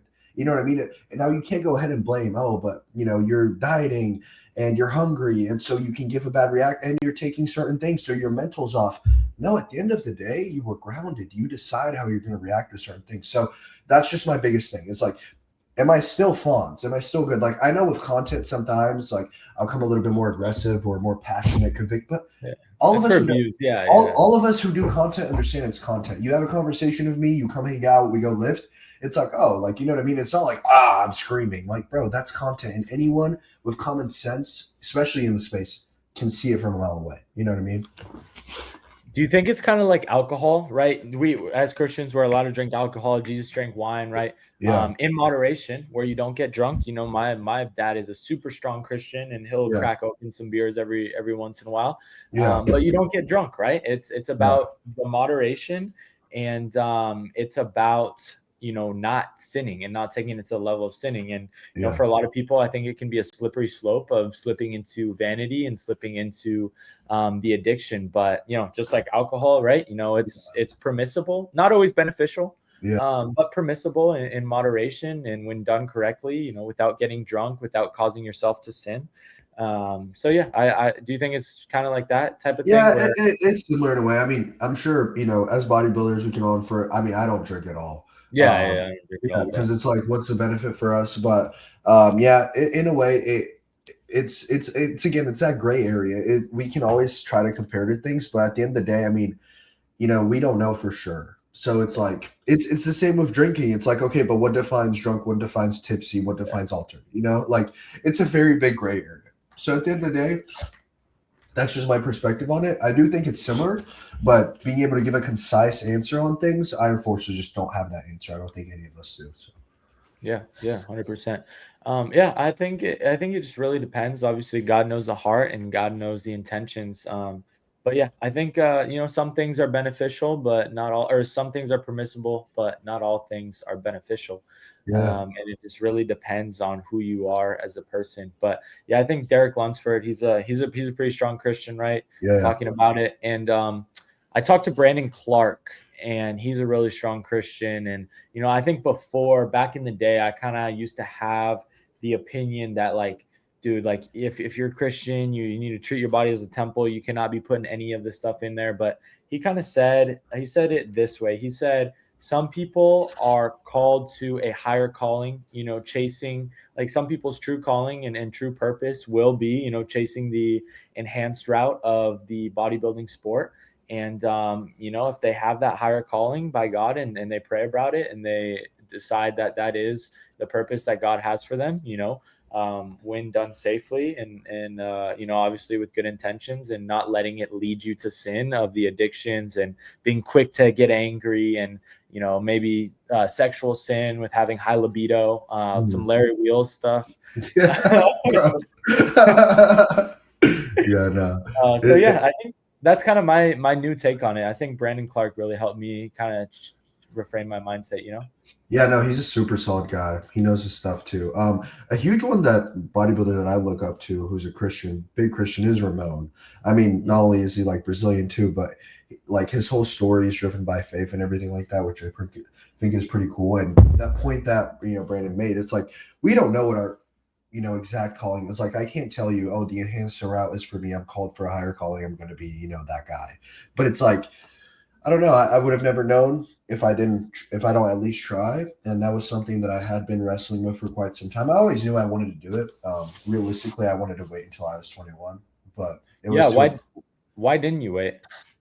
So honestly, if I'm being completely honest, it was just to a point where I wanted to wait. I was feeling so bad about the low test, and I was like, dude, I know I can wait 6 months. This is gonna come back, but it was I don't know, bro. I was just like, I know I want to do this regardless. If I can just feel better, feel like my normal self again, bro, because the depression thing was really hitting me. And like, I'm not one to ever like sound like I don't even want to say, because I'm trying not to cuss anymore, but I think it's because you went back into that aggressive cut, bro. Like, yeah, I know exactly how it is. Like, I crashed my test too, but you know, like you start feeling normal, but I think you would have started feeling normal, and then you just went right back into a deficit. No, I know, and that was definitely something that sabotaged me. And like, I realized once I upped my cals to like 2.3, I was feeling a lot better, and then I was just like still praying on it, still thinking about it. And then I was talking to my coaches, and I was like, okay, I know I want to do this. And my biggest caveat to doing this now was I genuinely have no ambition in natural bodybuilding. Like, I've competed. I know I love competing. I love bodybuilding. I genuinely have I don't care about natural bodybuilding. That's just me. That's my perspective. I like the big leagues. I want to go like NPC, IFBB Pro. Sure, me too. I'll race you to that IFBB Pro card, bro. Yeah, no. I'm running Ben Wieters in 2028. I'll race you. That's what I'm saying. Like, there's gonna be a lot of people that can do it natural. I don't want to. Like, that is props to y'all. It is a lot harder. Y'all got that. But with me, I was just like, you know what? Like, I know I want to take this to the next level. I kind of know what I'm getting myself into. I've gotten screens about like me, for example. I'm a person where both my grandpas are 80 plus. They still have a full head of hair. There's no anything baldy in my family. In terms of acne, I've, knock on wood, never had any chest, back acne, anything like that. You know what I mean? Like face, it just depends on my diet. And then in terms of like, for example, are you prone to cancer or anything like that? No family history of that. You know what I mean? So it's like, it was just one of those things where I got all my exams done. I talked to the folks, talked to the family, talked to my coaches, and I was just like, you know what? Like, I really don't want to do this natural again. I know I want to bodybuild. And honestly, today's age, I mean, do you see the guys that are like 2021 in Europe, like Costa, that guy? Yeah. Bro. I know it's too much. No, it's not even about their look, bro. It's like, dude, the clips they post from their YouTube videos to go viral to like get people to watch their YouTube. I know. Bro, it's just so promoting gear to young kids. Yeah, and it is. Oh, dude. No, it is. I know exactly what you're talking about, like, especially like pitting the chest. It's like, oh, yeah, you saw that viral one the other day, and I'm like, bro, how many 18-year-olds are gonna hop on now because of this? Yeah, no, that aspect I completely agree. But like from a objective bodybuilding aspect, like their physiques, like, bro, they're slightly older. They're slightly older than us, and they have so much muscle. And it's like, dude, like the reality of it is, most of your favorite good bodybuilder started around 1920, like, or if not younger. You know what I mean? A lot of the old school guys, I mean, look at the Lee Priest and whatnot. Because it still takes time, even if you're on gear. It still takes a lot. People don't understand. Yeah. Yeah. And it's like, it still takes a lot of time. It still puts in a lot of work. What's the difference between nowadays? We have social media, and people, at least myself, am completely honest about it. That's the only difference. 2022, people, I mean, you interviewed I asked him today, dude. I said, did you guys, I asked him, bro, because I've been wondering this for so long. I said, did you guys tell each other that you were on gear and like talk about, the SARMs that you were running? He said, no. He said they just didn't talk about it. And he said he thought Lex Little was on stuff for the longest time. And he was like, yeah, bro, we kind of just like left it untalked about. Yeah. And that's the thing. So that's the thing. Like, all of, Lex, but he's made videos how he started like 15, 16. And it's like, why was there no hate? Because they just never talked about it. Imagine if they were nowadays the same age and just said, hey, I'm on SARMs, I'm on this. It would just be like, oh, like, it's like Eric English, but that's a different story. That's completely different. But you know what I mean, though, right? Like, they would have received another reaction from the public if it was nowadays. Same thing, though. So yeah, I don't know. did you stress a lot about staying natural or not? Like, I think I saw a reel of you saying you prayed, or the original reel, right? You said you prayed about it a lot, stuff like that. Run me through like the stress and kind of how long it took you to make that decision. I mean, this is something that I've thought about for a very long time. In terms of like stressing about it, it was more or less, you know, like I really wanted to know what I was getting myself into, hence why I did the J3, hence why I listened to so many podcasts, why I educated myself fully on it. I did several different lab works and whatnot. The doctor was actually going to prescribe it to me anyways. But it was more of just, I wasn't stressing so much. It was just like, okay, I'm still living with the fam. This is obviously something that's like sensitive subject. And I also post social media. So it's like, how do I go about that? That was honestly what I was stressing about the most. It wasn't so much for me because I already knew what I was kind of doing or what I was getting into. And like the reality of it is like you, for example, if you started something, we have social media platforms. Like people are like, oh, but I'm 19. Can I do it too? It's different, bro. Like I can literally text probably anyone in the industry. And I'm not trying to sound like that, but it's like I can call TNF if something goes wrong, even though he's not like, my coach. He lives 40 minutes away. He can help. You know what I mean? Like something goes wrong or like I have any doubts, I can DM someone. I can text someone that I'm probably boys with that knows the source or knows a person to a person or knows the answer to this, right? It's like other people our age don't have that type of access. And the other thing is, it was just like, I was just honestly stressing about my family. But it wasn't like me-wise, health-wise, I wasn't stressing so much about that. How was that? What did they say? What did mom and dad, bro? My mom would kill me if I ever hopped on, bro. My parents would probably be pissed if I even like hopped on TRT when I was like 50. Whoa. Okay. So it was just like a very new thing. Yeah. We don't really talk about it. But it was just like a very new thing. And yeah. Okay. What's up, homies? This channel is not sponsored or monetized, so I just wanted to take a quick break to plug my sponsors. If you guys would like to support me and support the channel and support the podcast, you can use code GABE on Define, Raw Sups, Sore Bars, and Intelligent Elephant. As far as coaching, if you guys are interested in building your peak natural physique, competitor or not, first of all, make sure you guys follow the Team Peak Natty page to keep up with everybody competing and the entire team. But just go ahead and click the first link down below and book a consultation call with me, or feel free to message me on Instagram with any questions. Thanks for you guys watching. Hope you guys enjoy the podcast. I'm going to go and actually answer what you were saying. So basically their reaction at first was very adverse, especially because I'm 19. It was more or less they wanted to wait until I was a little bit older to really get my, hormones stabilized post-show because I was so fluctuated. The doctor was also telling them a lot about the risks and whatnot. But it was just to a point where it's like, okay, do we really talk to our parents about workout splits, about meal preps, about we don't. And so it's like, are they really going to listen to you, even though you know your stuff about everything? No, because you're not a doctor. And that was the biggest thing with my parents. It's like, I would try to explain everything. I would try to calm their hearts down. And it would just be like, you didn't go to school for this for 8 years. You don't know. And I'm like, well, a doctor does not go to school to learn how to deal with, Dorian Yates's body. You know what I mean? Like they learn how to go to school to treat a normal obese person that lives a regular life, not someone trying to take performance enhancing drugs and actually, live long and be healthy and safe, but also maximize their sport as an athlete. Right. And so it was just to a point where it was like, guys, I'm doing this, I've been financially on my own for the past year and whatnot. I'm an adult. I understand what I'm doing. I have the support.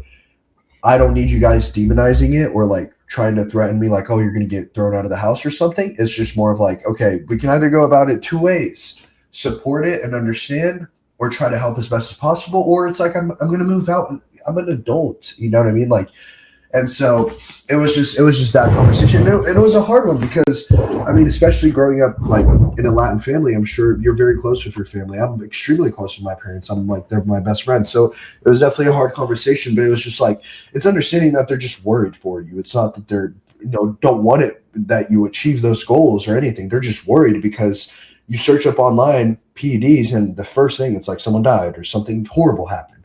So it was just more of like, oh, they have this huge fear and I just I need to understand where they're coming from, but they also need to understand me. So we kind of just went into a middle term. Yeah, Latin moms are really overprotective too, bro. Really overprotective. But dude, Kyle, Kyle's got you in good hands. He's a phenomenal coach. I met him at the Arnold.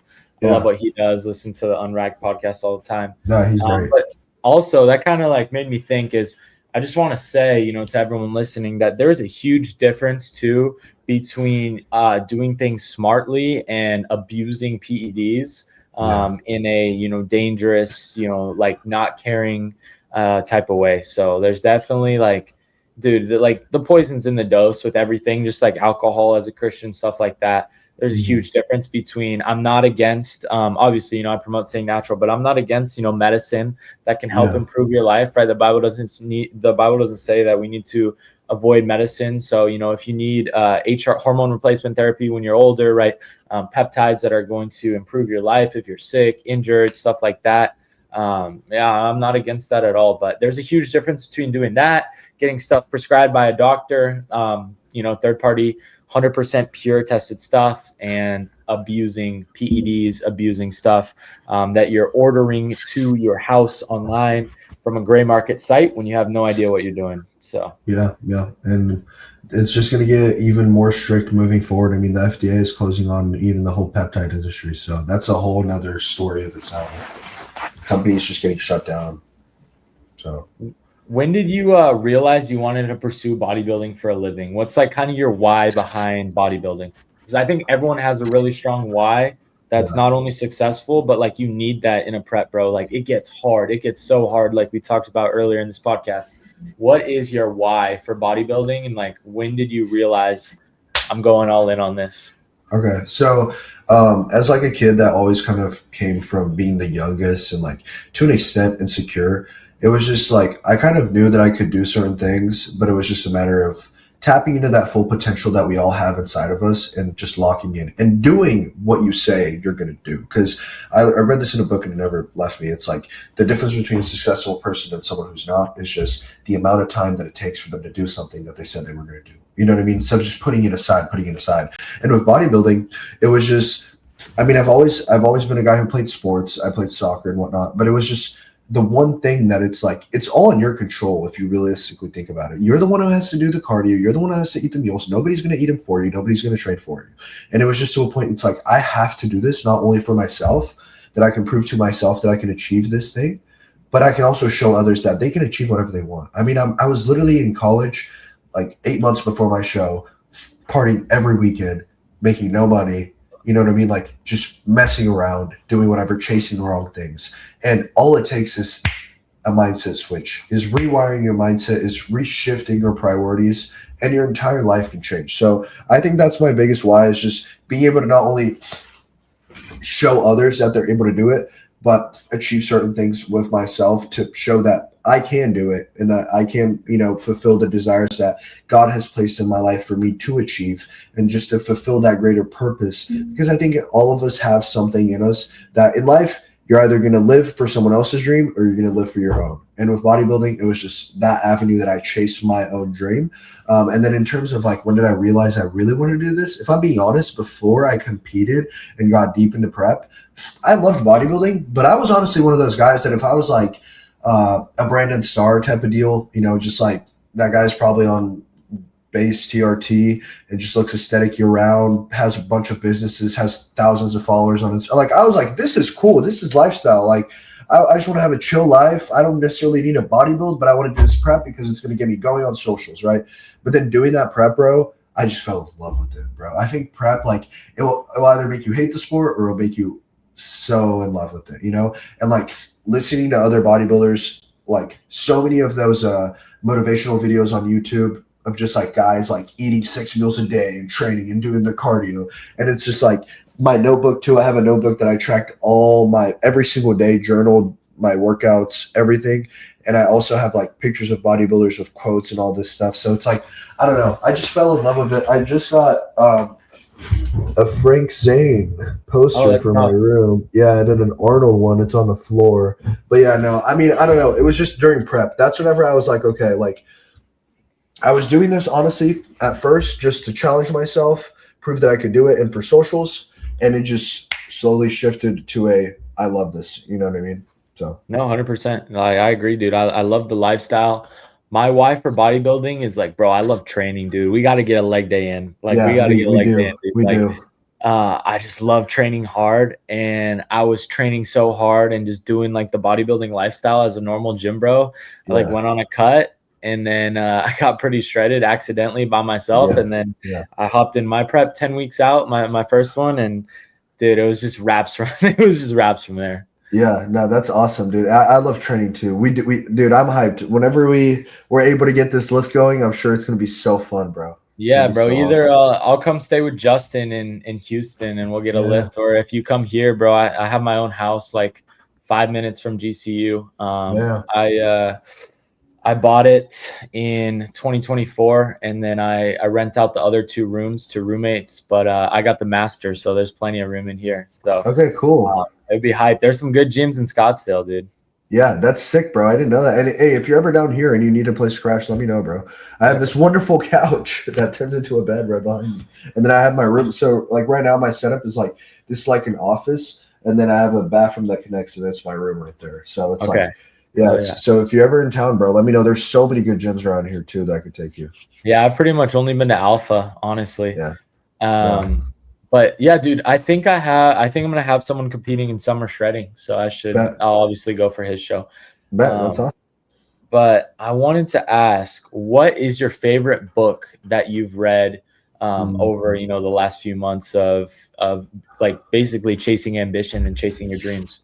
Okay, so I actually have a list, but it just depends, like, honestly, your mindset on things and, like, what you're trying to get out of a book. With me, it was very periodical, like, okay, I'm on my last 5 weeks of prep, so I want something that's gonna be hard on my mindset, or it's like before that, whenever I was trying to get my coaching business going, it was more like, okay, what books are gonna help me move the needle in here in this aspect? So, like, sales books, psychology books, etc., right?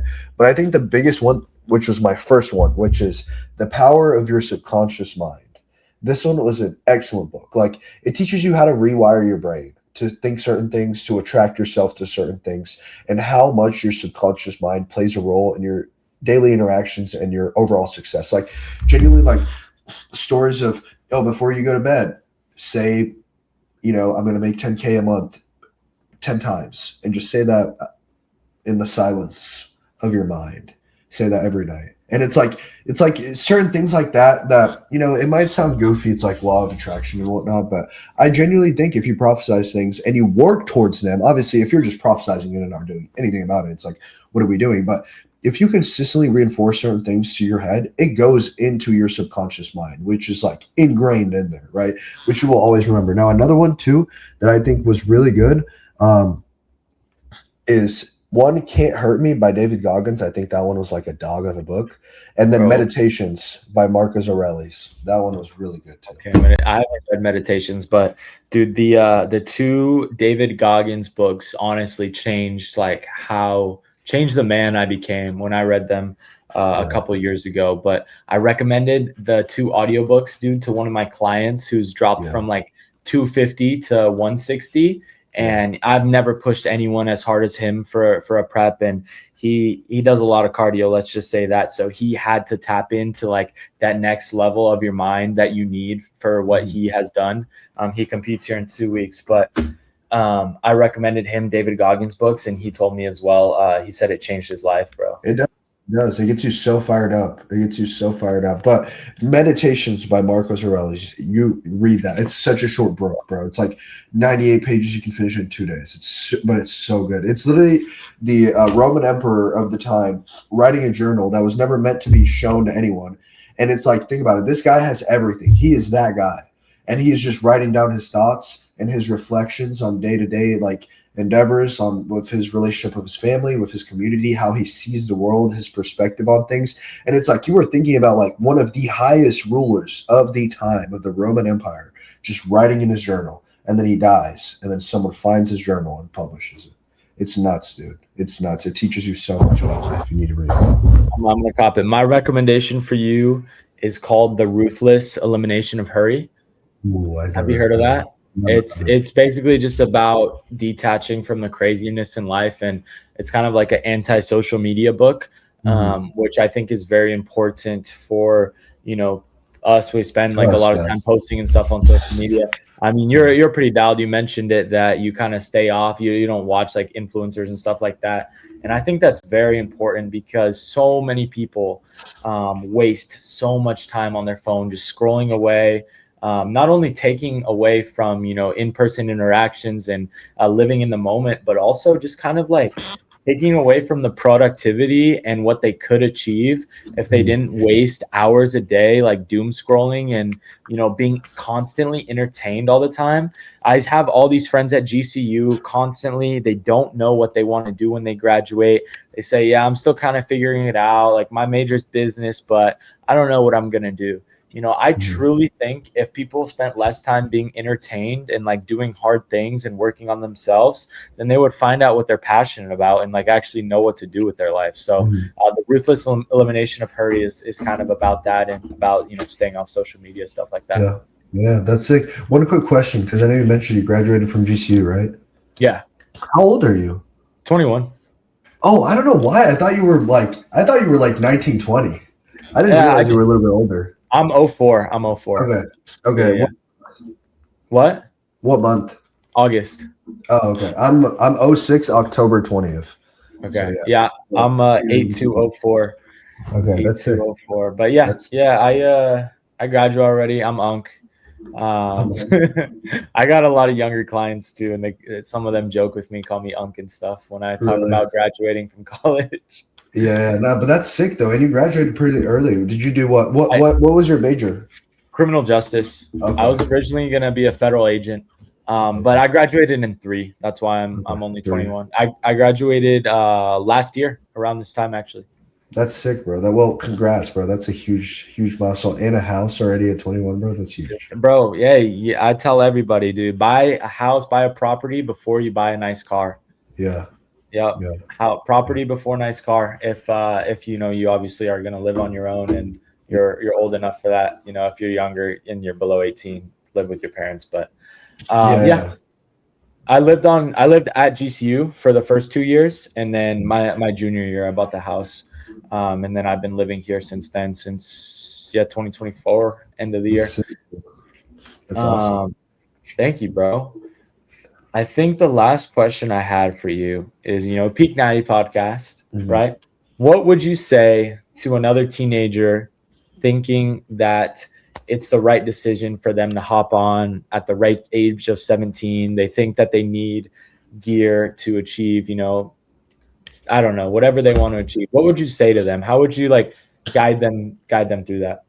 Honestly, it would be one of those, like, if it was a 17-year-old, it would be one of those, like, bro, I would just be so hard and like almost like an unk. I'd be like, bro, no, you don't need that. Like, I would just pick their mind. I would just ask them, why are you doing this? And I would just understand the reasoning about it. And then most likely 99% of the times you will find a huge flaw. Like, okay, another conversation on Echo Day. I was actually talking to a guy that was 19 that was telling me he was about to start. And he was a Middle Eastern guy. He had been lifting for 6 months, and he's like, no, I feel like I need to start because that's how I'm going to position myself in social media. And I think the mental benefits of this. And I was just like, straight up, like I said, picking his brain out. All right, bro, where are you going to get it from? I don't know. All right, bro, what are you most concerned about for your health? Well, I don't know. Do you experience any side effects? It's like, dude, what? And so the biggest thing is like, dude, if you're 17, wait until your frontal lobe develops. Don't do as I do as I say. Wait until you're at least 21 to 23 years old, right? 2, do some shows Natty at least. Come on. Do a show Natty, 1,000%. Like, you cannot ever tell one of us, I want to do bodybuilding for life if you've never competed. You don't know. You haven't even done a prep, my guy. Like, how do you know you want to do this for your life if you've never even done a diet? You know what I mean? Like, doing a little diet and losing 10 pounds is a lot different than doing a full prep. You know what I mean? And getting like glute striations. It's night and day. It doesn't even compare.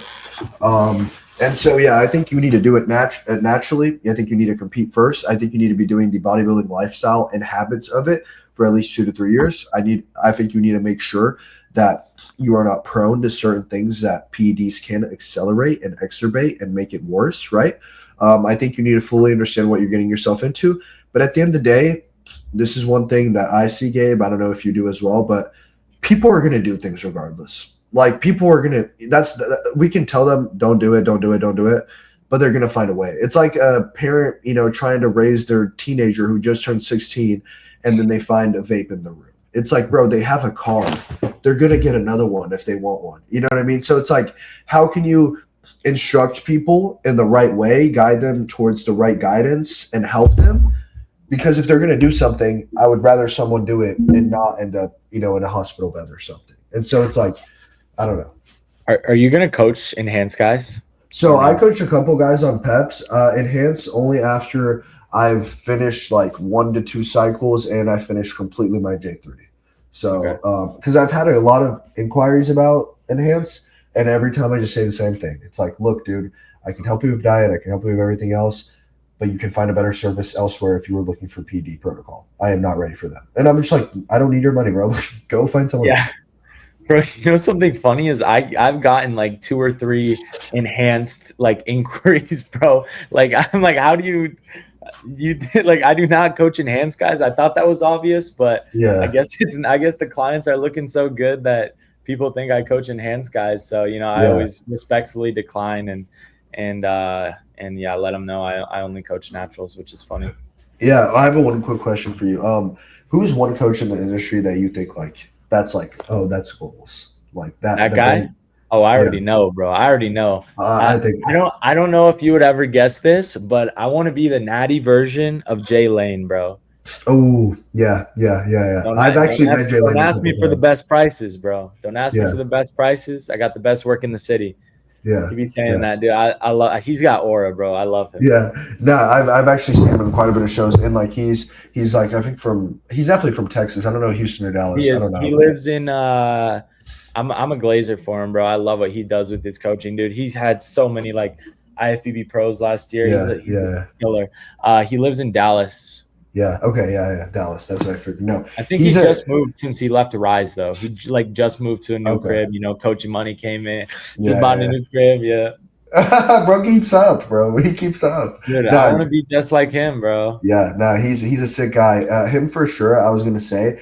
I think the community though that like MD has built is nuts. Oh yeah. Like, bro, it's nuts. Like, you know what I mean? Like that community. I think if I could have that too, but for like also enhance like a type of hybrid deal, obviously that's like way people more making in the future. Edits of your clients is so tough, bro. That stuff is sick. Like the fact that like, you know what I mean? Like, bro, it's like every weekend he has like 5 guys compete in each show. It's ridiculous. Like that's that guy's. I just DM'd him yesterday. I was like, bro, you're on a generational run. Yeah, he's actually stayed at my parents' house, bro. We're like close like that. So when he came out here for Keith and Caleb DeWeese's show, two of his guys that competed here in AZ, this fool Keith, who's like one of my best friends from social media, like came down here and like without any plans of anywhere to stay. And my house is full because I got roommates and stuff like that. And like, dude, he was like coming to stay with his buddy Kiko, and Michael was going to stay with him too. So like I couldn't have all 3 of them here out of respect for my roommates at the time. So I put them in my parents' house because, me and my sister have both moved out of my parents' house. So MD has stayed at my parents' house with my boy Keith and his friend Kiko. No, that's awesome. Dude, and then that was when the Olympia was going on. So I went to Vegas to the Olympia, and I was gone from here, and these fools are like having dinner with my parents, and I'm not even there. That's hilarious, dude. I think he's a great guy. I mean, he's doing so well for himself. Obviously his deal was a lot more natties and like stuff like that. My thing, I would want to have that type of like level, but like in the NPC with like clients, that would be sick. Dude, he doesn't even have to post value, bro. Like he's just he's just on such a generational run.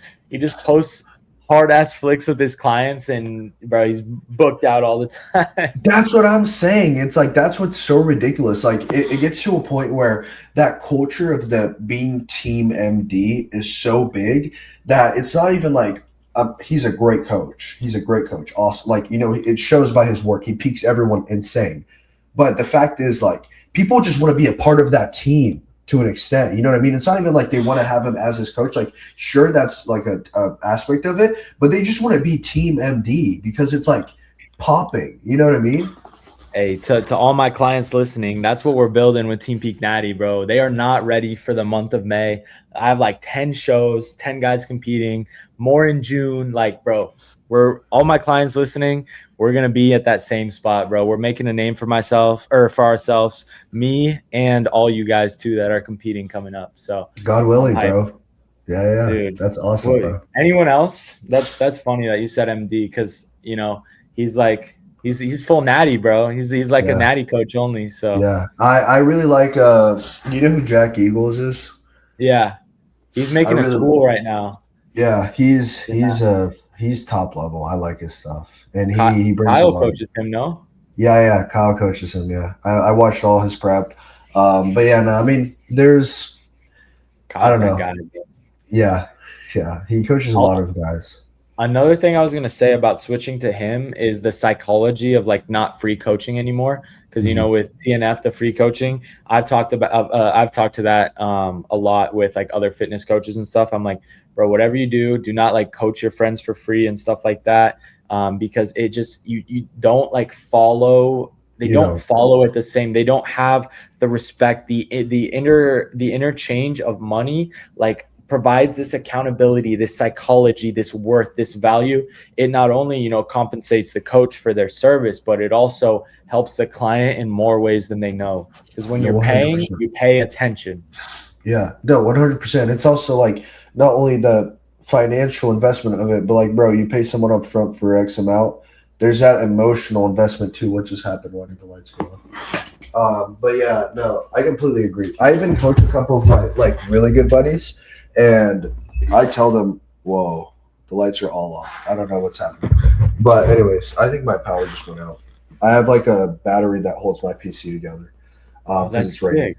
Yeah, dude, I'm running. So I run the MacBook to like monitor setup with a keyboard and mouse. But dude, when I've been like sharing my screen on call recently, my Google has been crashing. So I think I'm going to have to upgrade to like either a PC or a Mac Mini. Unfortunately. Yeah, it's a great investment. My biggest thing that I'm still trying to struggle with is I just got this new webcam. I haven't done a podcast yet. For like Google Meets, it's fine, but like I've been so bothered. I'm like, bro, the quality could be so much better, and I'm like pixely right now, but it's fine. I'll just get a new one, I guess. I just have the 4K one off TikTok Shop. Oh, really? Have you seen that one? No, I haven't. You're gonna have to send it. I'll send it to you after this. It's like, dude, it's like $30, 4K off TikTok Shop. Works so good. I don't know if you do like Loom video check-ins. But yeah, I do that, and dude, it's like it's a game changer, you know, when versus the MacBook camera versus this. What's up, guys? If this is your first time listening, you don't know who I am Gabe McKinney, an OCB pro, currently working towards my natural IFBB pro card. I'm the one and only coach, founder of my coaching company, Team Peak Natty. I coach anybody that is natural. Quite a few guys get on stage. Quite a few guys are just optimizing their natural physiques. Everyone's absolutely killing it, but also go ahead and reach out to me on Instagram. You can go ahead and DM me Let's Work with any questions, or you can book a free coaching consultation call below in the first link in the description. Let's get right back to the video. 4K cam, beautiful. Love it. Yeah, no, 100%. I see your camera, bro. It looks great, crisp, bro. Quality. Hell yeah, dude. Thank you, dude. Well, bro, I wish you a bunch of success with coaching and stuff, and we'll meet up and get a lift soon. But appreciate you coming on. That's everything I had for you, dude. Yeah, of course. I know we ended up talking a lot, but I really had a great time. It was a great time getting to know you as well, bro. And thank you for having me. Thank you, everyone, for listening to the pod. Hope you guys enjoyed some yapping. At Anabolic Fonz, right? On everything? Yeah, on everything. Okay. Yeah, that's it. And then if you guys don't already follow me, mine is just Gabe McKinney _ on Instagram, TikTok, YouTube. And then if you want to keep up with the clients, follow the Team Peak Natty page. Yep. But that's all we have for everyone today, huh?